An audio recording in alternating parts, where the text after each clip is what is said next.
Señor, te damos gracias por este día, gracias porque tú eres bueno, gracias porque podemos entrar confiadamente a tu presencia, Señor, y ahora podemos tener acceso directo a ti, Señor, a través de tu palabra, a través de la oración, a través de la adoración, Señor. Gracias por hacernos tus hijos, Señor. Te pedimos en este momento, en el nombre de Jesús, que puedas preparar nuestras mentes, abrir nuestro entendimiento, que tengamos un corazón receptivo a lo que tú nos vas a hablar el día de hoy, Señor, en el nombre de Jesús. Amén. Muy bien, les voy a hablar el día de hoy. Mi mensaje se llama Quiero ser como un espejo reluciente. ¿Para qué sirve un espejo, chicos? Para ver el reflejo, ¿verdad? Nuestro propio reflejo. O los espejos de los carros son para ver el reflejo de los demás autos y no chocar en el intento, ¿verdad? Ahora quiero que vayamos a sus Biblias. Ábranla en Malaquías capítulo 3, versículos 2 y 3. Se los voy a leer en la Reina Valera contemporánea, porque creo que no tienen esa versión, que dice: pero ¿quién podrá resistir cuando Él se presente? ¿Quién podrá mantenerse de pie cuando Él se manifieste? Él es como un fuego purificador, como el jabón de lavaderos. Se sentará para refinar y limpiar la plata, es decir, limpiará y refinará a los hijos de Leví, como se refinan el oro y la plata, para que ellos le presenten al Señor las ofrendas justas. Voy a volver a leer el 3, en la primera parte, que dice: y se sentará para afinar y limpiar la plata, porque limpiará a los hijos de Leví, los afinará como a oro y como a plata, y traerán a Jehová ofrenda en justicia. ¿Ya vieron que tiene que ver esta palabra con lo que vimos? ¿Qué pudieron observar en el video? Estaban haciendo un proceso de purificación de impurezas. ¿A qué? Al oro y a la plata. Estaban purificando metales. ¿Cómo lo estaban haciendo? Con fuego. Con fuego. Ajá. Miren, investigando un poco más acerca de cómo los artesanos metalúrgicos hacen este proceso, me di cuenta y fui viendo que primero ellos, todo el metal combinado, por ejemplo la plata, cuando trae impurezas, cuando trae otros metales que no deben de estar combinados, primero los meten a unos ácidos para poder deshacerse de las impurezas, para que quede solo la plata como en un polvito, y luego ese polvito lo ponen en un recipiente para poder fundirlo como vimos aquí. Entonces la plata, antes de ponerla a fundir, ya tuvo un proceso de purificación, de limpieza. Entonces no nada más es echar hay un chorro de metales, los pongo a purificar, a fundir, y ya me sale la plata. No, antes pasó por un proceso estos metales para que los metieran todavía a fundir. Y bueno, aquí en la palabra vemos que dice: y limpiará a los hijos de Leví. ¿Quiénes son los levitas? ¿Alguna vez han escuchado hablar de los levitas?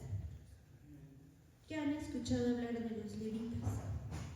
No, eran sacerdotes. Ajá. Bueno, yo les voy a leer ahora dos conceptos. ¿Qué es la purificación? Acción o proceso de depuración, saneamiento, desinfección, limpieza, purga, refinación. Eso es purificación. Hasta aquí creo que hemos entendido bien el concepto de purificación, ¿cierto? Sí. Ok, ahora vamos. ¿Quiénes eran los levitas? Y dice que los levitas son descendientes de la tribu de Leví, elegidos por Dios para servir en el templo como asistentes de los sacerdotes encargados de la música, el mantenimiento, la enseñanza, custodia de los utensilios. Entonces, los levitas, que eran una de las tribus, de las 12 tribus, eran los levitas. Y esta tribu fue elegida por Dios para ser servidores del templo. Y su única tarea, su existir, se resumía a que ellos, por haber nacido en esa tribu, iban a ser servidores del templo.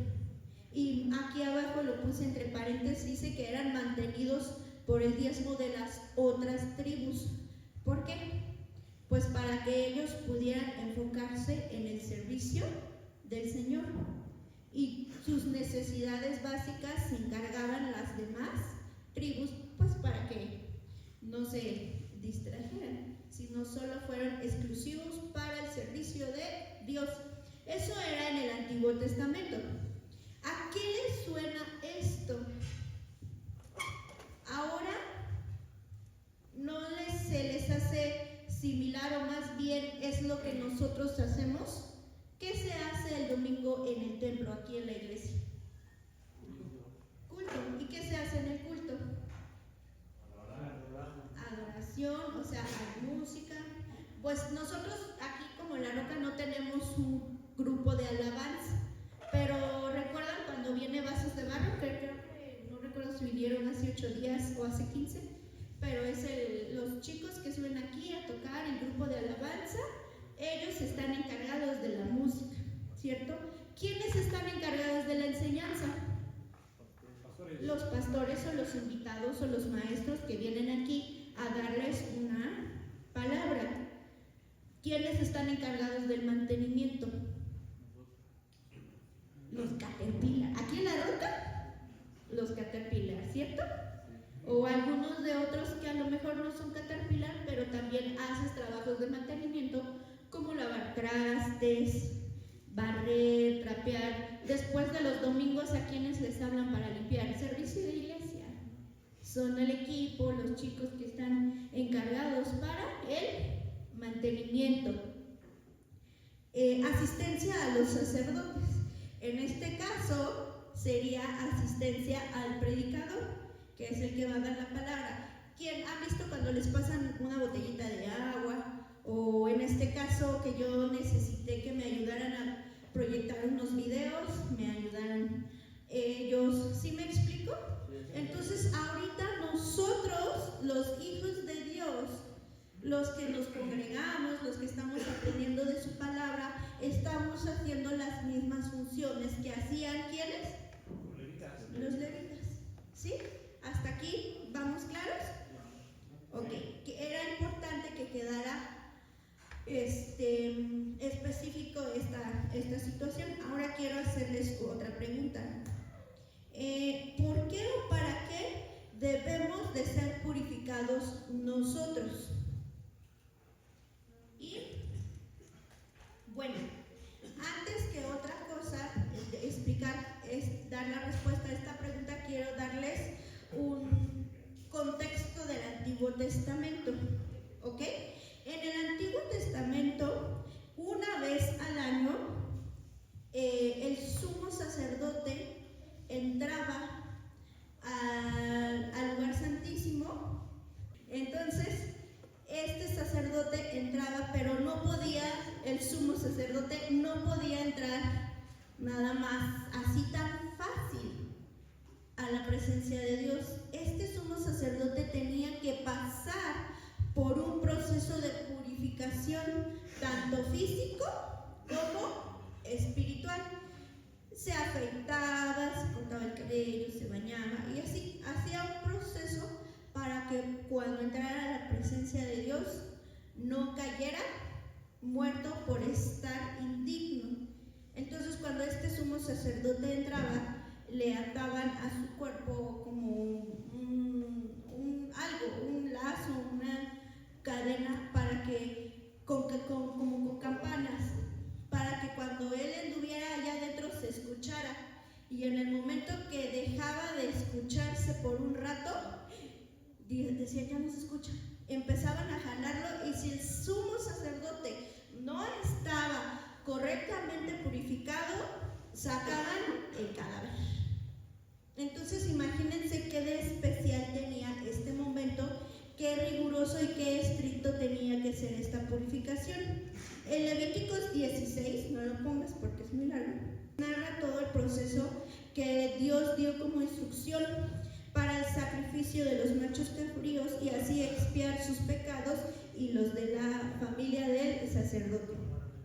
En Levíticos 16:16 dice: así purificará el santuario a causa de las impurezas de los hijos de Israel, de sus rebeliones y de todos sus pecados.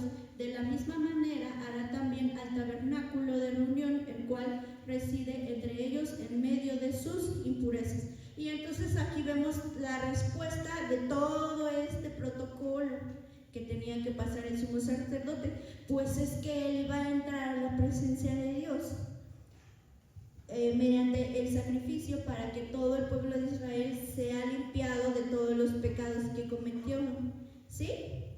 ¿Ya les habían explicado esto? Yo estoy casi segura que ya se los habían explicado, pero si no se acuerdan, pues ya lo recordamos un poco como contexto. ¿Sí? Ok, ahora dice: en la actualidad, ¿cómo es como hijos de Dios? ¿Cómo es nuestro proceso de purificación, refinación y limpieza? Y ahora, ¿nosotros tenemos que hacer todo ese protocolo que hacía el sumo sacerdote? No. ¿Nosotros somos sumos sacerdotes? No. Ni siquiera sacerdotes. Bueno, dice la palabra que sí, que Él nos hizo, ¿cómo dice? Reyes y sacerdotes, así es. Pero no nacimos en la tribu de Leví, o sea, como que no tenemos ciertas características que tenían los sacerdotes, pero ahora nosotros podemos entrar directamente a la presencia de Dios, porque cuando Jesús murió, fue sacrificado y resucitó, ¿qué fue lo que pasó con el velo que estaba dividido el lugar santo y el lugar santísimo? ¿Qué pasó con ese velo? Se rompió, se rasgó, como señal de que ahora todos nosotros como sus hijos, a través de Jesús, tenemos acceso al Padre. Por eso tú, en donde estés, si te estás bañando, si estás comiendo, si estás cocinando, o incluso si dispones un tiempo especial en tus, ¿cómo se dice? En tus devocionales personales, no el que tienen cada mañana. Si tú durante tu día tienes un tiempo, encuentras un tiempo para tener tus propios devocionales con Dios, es que entonces tú estás entrando ya directamente a la presencia de Dios sin necesidad de que entre un sumo sacerdote por ti y él tenga comunicación con Dios y entonces te dé un mensaje a ti. No. Ahora nosotros como hijos ya podemos ir, orar, escucharlo, alabarlo, adorarlo. Incluso cuando nosotros, si ustedes están en este lugar y antes no habían conocido de Dios y lo están conociendo y ustedes ya pasaron por el bautismo, ya se arrepintieron, pidieron perdón, ¿ya tienen acceso al Padre, sí o no? ¿Sí? ¿A través de quién? ¿Quién es el purificador? Cristo. Jesús es el que nos purifica a nosotros, nos limpia, nos hace aptos para estar en la presencia de ¿quién? Del Padre. Ahora, limpieza espiritual. ¿Qué es limpieza espiritual? Eliminar suciedad del pecado para tener una vida más íntegra en la presencia de Dios. Esto es un camino interior hacia la santidad. ¿Qué es santidad? Ser santo no es que hagan una figura de mí, de yeso o de barro y me pongan en un altar y me pidan hacer milagros. No, eso no es santidad. Santidad, ser santo significa ser apartado. Cuando tú vas a una tienda y te gusta algo, pero no te alcanza, ¿qué es lo que haces? Lo apartas. dices, yo voy a apartar este libro porque me gustó y este libro ya está apartado y no es para nadie más que para mí. Esa es una forma de entender el concepto de apartado, ¿cierto? Algo que tocas, pagas o como sea que lo apartes, pero ya es para ti. O también otro concepto de entender el ser apartado es, o sea, literalmente que estás aquí y tú decides alejarte, apartarte de la situación o cosa que te puede hacer daño. ¿Sí, chicos? ¿Entendemos hasta aquí el concepto de apartado? Entonces, cuando habla de ser santo, significa ser apartado, ¿cierto? Es cuando te digan, tú eres santo, camina en santidad, te están diciendo, apártate de tus malos caminos. Ve del lado contrario completamente del camino que estabas yendo, que te está haciendo daño. ¿Sí? ¿Hasta aquí? ¿Quedamos claros con ese concepto? Ok, perfecto. Entonces, la limpieza espiritual es como los metales, cuando me empiezan a quitar otras impurezas, y entonces yo voy caminando hacia la santidad, o sea, hacia apartarme, hacia el buen camino, hacia ir del lado contrario. Si yo iba directo en el consumo de alcohol, drogas, ¿a dónde iba a ir a dar? Al hoyo, ¿no? Entonces yo decido que no me quiero morir, porque no me quiero morir, y entonces me aparto del camino de donde iba que me estaba haciendo daño y camino entonces hacia los planes, los propósitos que Dios tiene para mí, porque sus planes son de bien, su voluntad es buena, agradable y perfecta. Desde que estábamos en el vientre de nuestra mamá, Él ya estaba entretejiendo cada uno de nuestros músculos, de nuestras partes de nuestro cuerpo, y también estaba escribiendo cada uno de nuestros días. O sea, tú no eres casualidad, tú no naciste nada más porque un señor y una señora un día se enamoraron y decidieron tener hijos. No, tú no naciste nada más por eso. Tú naciste porque Dios tiene un propósito para ti. Entonces ahora tú decides conocer ese propósito, caminar hacia allá y apartarme de lo que me dañaba y lo que me alejaba de Él. Entonces, cuando yo estaba en este camino, me ensucié mucho. Ensucié mi alma, ensucié mi cuerpo, ensucié la paz y el bienestar de mi familia, ¿cierto? Entonces, cuando los meten en enfermería, ustedes pasan por un proceso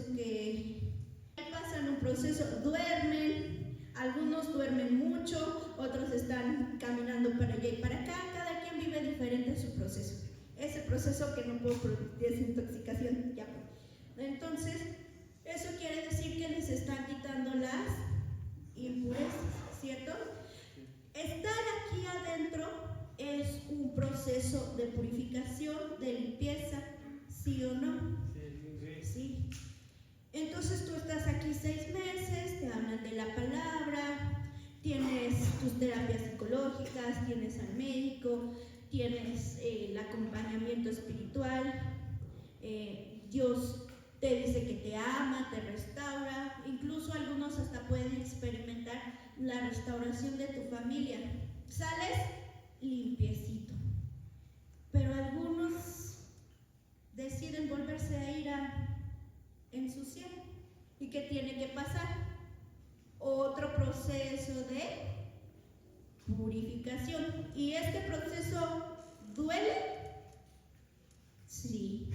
¿Este proceso es grato? No. Entonces, necesitamos a Jesús para que como un fuego purificador nos vaya limpiando. Ahora, refinamiento de aflicciones. Dios permite las tribulaciones para acrisolar el alma. Es un proceso de crecimiento y sanidad. Las aflicciones son como el fuego purificador. El recipiente que vimos, donde ponen el metal en la plata para estarlo fundiendo, ese instrumento se llama crisol. Tiene que ser un instrumento, un material que aguante las altas temperaturas, que nada más permita que se derrita el metal, pero que el instrumento no le pase nada. Entonces, ese instrumento se llama crisol y por eso de ahí viene esta palabra de acrisolar el alma. ¿Ok? Bueno, ahora vamos a ver cómo es que la obra de Jesús nos purifica a nosotros. Y vamos a Romanos 8:14. Y dice, porque todos los que son guiados por el Espíritu de Dios, estos son hijos de Dios. Ok, ¿cuál es la obra de Jesús? Sabemos que Él anduvo en esta tierra, murió y resucitó por nuestros pecados, para limpiarnos, purificarnos de nuestros pecados y todas aquellas cosas y situaciones que hicimos que nos ensucian, que nos enferman, que nos hacen daño y que aparte de todo no le agradan a Dios. Hasta aquí vamos. Esa fue la obra que Jesús hizo. Y entonces después Él resucitó y se fue y ahí nos dejó solos a nuestra suerte. No, Él nos dejó ¿a quién? El Consolador, que es el Espíritu Santo. Entonces es el Espíritu Santo el que durante todo nuestro proceso de purificación nos está acompañando. ¿Y cuáles son las funciones del Espíritu Santo? Pues aquí vemos que ahí dice guiados. Una de las funciones del Espíritu Santo como hijos de Dios, ¿cuál es? Guiarnos. Muy bien. Ahora, ¿qué dice Romanos 8:26? Y de igual manera el Espíritu Santo nos ayuda a nuestra debilidad. Pues, ¿qué hemos de pedir como conviene? No lo sabemos, pero el Espíritu mismo intercede por nosotros con gemidos indecibles. Entonces, el Espíritu Santo tiene otra función, que es ayudarnos en nuestras debilidades. Puede ser fortaleciéndonos, ¿cierto? ¿Ok? Y también otra de las funciones que vemos aquí es pedir como conviene, porque a veces nosotros sabemos pedir. No, a veces pedimos una que otra tontería. Sí, la mayoría de veces, dice Marquitos, que pedimos tonterías. Entonces necesitamos a alguien que nos guíe para pedir bien. A veces dice la palabra, no recibís porque pedís y pedís mal. Entonces el Espíritu Santo también otra de sus funciones es guiarnos en nuestras oraciones, ¿sí? ¿Para qué? Pues para que seamos fortalecidos, para que pidamos conforme a la voluntad de Dios, como dice el versículo pasado que decía, para guiarnos hacia el camino que Él quiere para nosotros. Ahora que dice 1 Corintios 2:10, pero Dios nos la reveló a nosotros por el Espíritu, porque el Espíritu todo lo escudriña, aún lo profundo de Dios. El Espíritu también nos ayuda a escudriñarnos a nosotros mismos, porque a veces nosotros mismos no nos entendemos. Entonces nosotros tenemos una lucha continua, interna, que a veces sabemos los que nos conviene, lo sabemos, pero nos gana la carne, nos gana la debilidad y hacemos totalmente lo contrario a continuar con nuestra sanidad, con nuestra rehabilitación. Incluso el Espíritu Santo va muchísimo más allá de tus pensamientos, escudriña lo más profundo de ti, aún esas cosas que la psicología podría llamar el inconsciente. Ahí escarba y escudriña el Espíritu Santo. ¿Por qué? Porque Él quiere limpiarte desde lo profundo, no por encimita. ¿Alguien ha limpiado algo por encimita? Que tipo que vas barriendo y levantas el tapete y ahí avientas el polvo. Y entonces viene alguien, levanta el tapete y está todo lleno de polvo ahí abajo. Eso no es limpiar a profundidad, ¿cierto?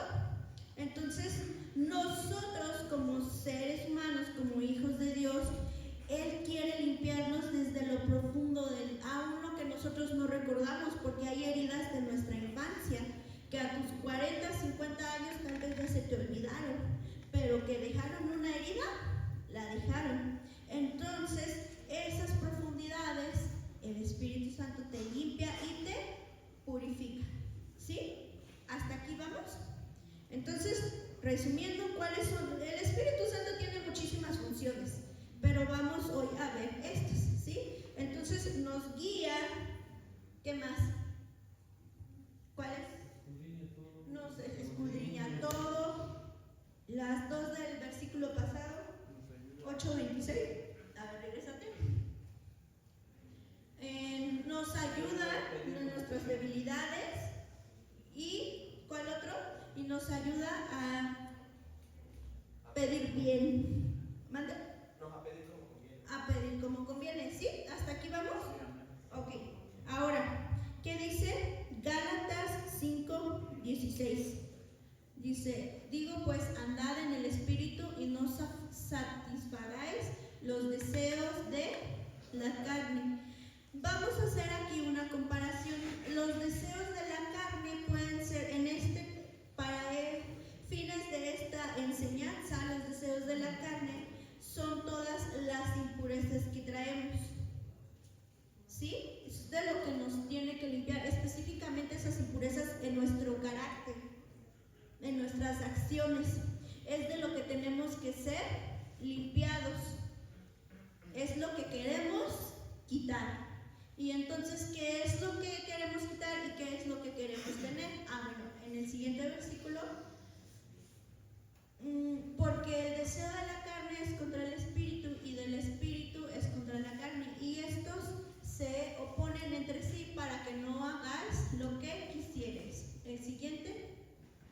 Pero si sois guiados por el Espíritu, no estás bajo la ley. El siguiente. Y manifiestas son las obras de la carne. Esto es esta es la lista de impurezas que queremos quitar, ¿sí? Que queremos ser purificados. ¿Qué es? Adulterio, fornicación, inmundicia, lascivia, idolatría, hechicerías, enemistades, pleitos, celos, iras, contiendas, disensiones y herejías.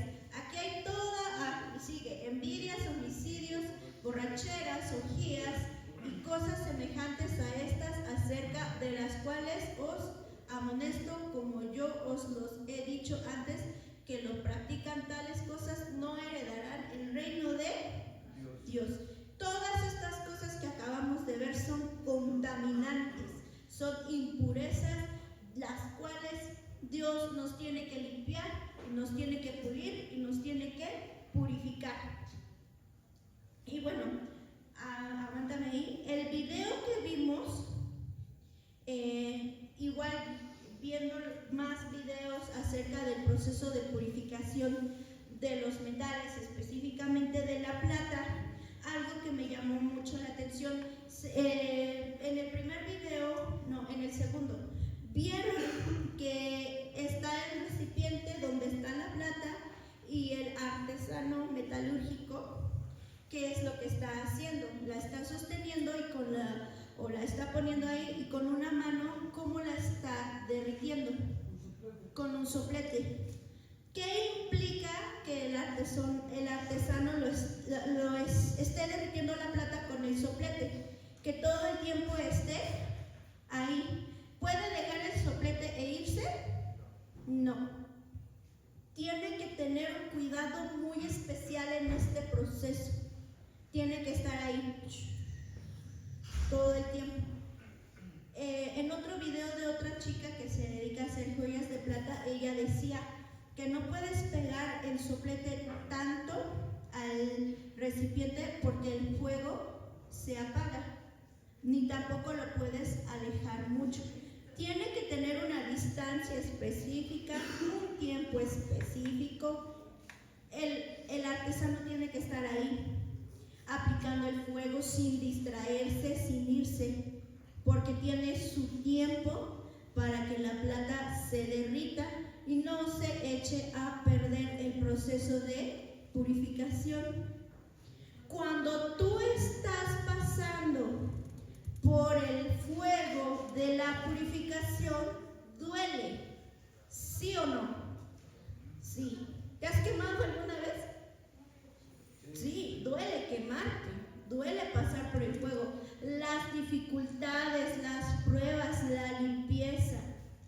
El desierto no es agradable para nosotros, es doloroso, pero es necesario porque me están purificando. Y entonces, mientras durante todo este proceso Jesús está por allá ignorándome, no. Ya vimos que Jesús no está ignorándote durante el proceso de purificación. Jesús está ahí. Tú estás ahí en el recipiente, así, ¡ay, me duele! Y llorando y gritando, y yo no quiero, Dios, déjame por favor. No. Él está ahí con el soplete en la mano, cuidando tu proceso, sin quemarte tanto como para echarte a perder, pero tampoco dejándote menos tiempo, porque entonces no se va a completar tu purificación. Esa es una característica que debe de tener la purificación de la plata. Entonces nosotros, ¿qué somos? Pues esa plata que necesitamos ser purificada, ¿cierto? Ok. Y ahora, ¿y entonces cómo sabemos cuando este proceso ya acabó? ¿Cómo sabemos cuando ya tenemos que sacar la plata del fuego? ¿Cómo sabe el artesano cuando ya tiene que sacar la plata? ¿Vieron el segundo video? ¿Cómo estaba la plata? Estaba líquida. ¿Vieron que estaba líquida? Derretida. ¿Cómo era semejante a qué?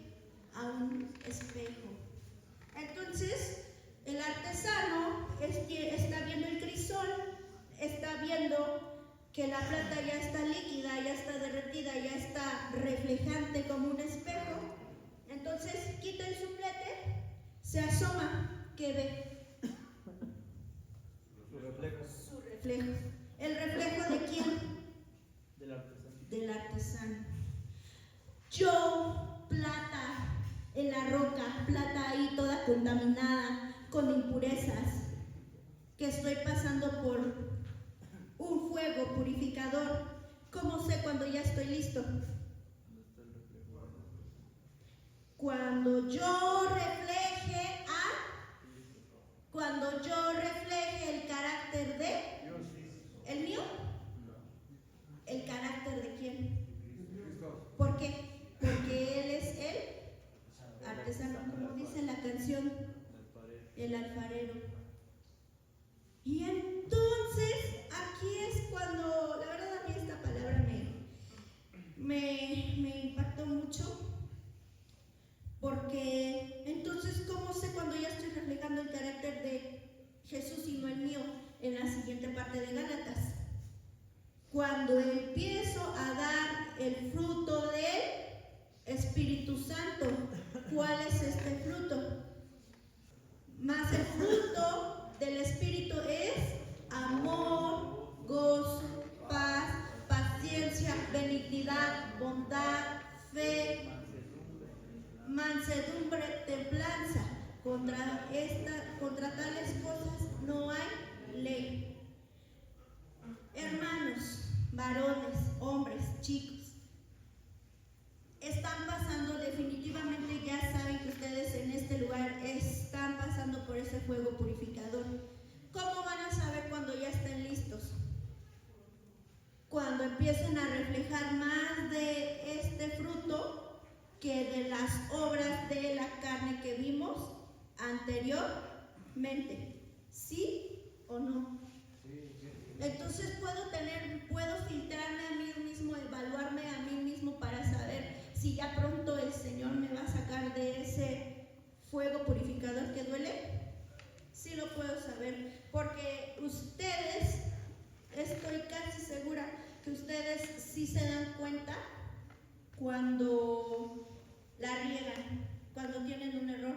Porque he sabido de ustedes que cuando la riegan después van y piden perdón, tratan de arreglar las cosas. Pero lo óptimo sería que no te hubieras peleado para que no tuvieras que ir a pedir perdón. Lo óptimo sería que en lugar de enojo mostraras amor. Lo óptimo sería que en lugar de andar de desesperadito tuvieras paciencia. ¿Sí? Esto es lo óptimo. Pero somos seres humanos y algunas de las obras de la carne están puestas en nuestro carácter. Pero por eso Dios nos dio dominio propio, para que no fueran más fuertes mis emociones que mi razón, que mi autocontrol. Chicos, ahora quiero que vayamos a 2 Corintios 3:18. Por tanto, nosotros todos mirando a cara descubierta como en un espejo la gloria del Señor, somos transformados de gloria en gloria en la misma imagen como el Espíritu del Señor. Y ahora, ¿qué dice? Colosenses 1:15. Él es la imagen de Dios invisible, el primogénito de toda la creación. En el versículo de Corintios nos habla de que nosotros somos el reflejo de la gloria de Dios. ¿Y quiénes somos la gloria de Dios? No, pero sí podemos ser el reflejo. La imagen que ves en el espejo en las mañanas cuando te estás peinando, ¿eres tú? No, es solo tu reflejo. Y entonces en Colosenses vemos que ¿quién es la gloria de Dios? Jesús. ¿Sí? La gloria de Dios es la manifestación visible de su perfección, su carácter, su valor, su presencia que se expresa en su grandeza, santidad, poder, etc. Y todo esto es la persona de Jesús. Y nosotros los creyentes estamos llamados a reflejar en nuestra vida la gloria del Señor. ¿Para qué? Pues su carácter. ¿Para qué? Para honrarlo a Él, para agradarle. Y en el camino de honrarlo y agradarle, la añadidura es mi sanidad, mi restauración, mi rehabilitación, ver cómo mi familia se levanta. Muchas veces ha pasado que cuando están en las visitas con su familia y llegan a pelear, no digan que no pasa, pelean pero muy discreto, ¿no? Para que los demás no se den cuenta. Pero cuando peleas, tu familia no te cree absolutamente ni una palabra que sale de tu boca. Tú le puedes decir a tus papás, ya no voy a drogarme y ya sácame porque ya no me voy a drogar. ¿Te van a creer? No. La verdad no les creen. Entonces tus actos deben hablar más que tus palabras. Tienes que ser coherente lo que hablas con lo que haces. ¿Cómo tu familia va a empezar a volverte a dar su confianza? Es que tú reflejes algo diferente a lo que eras, que ya dejes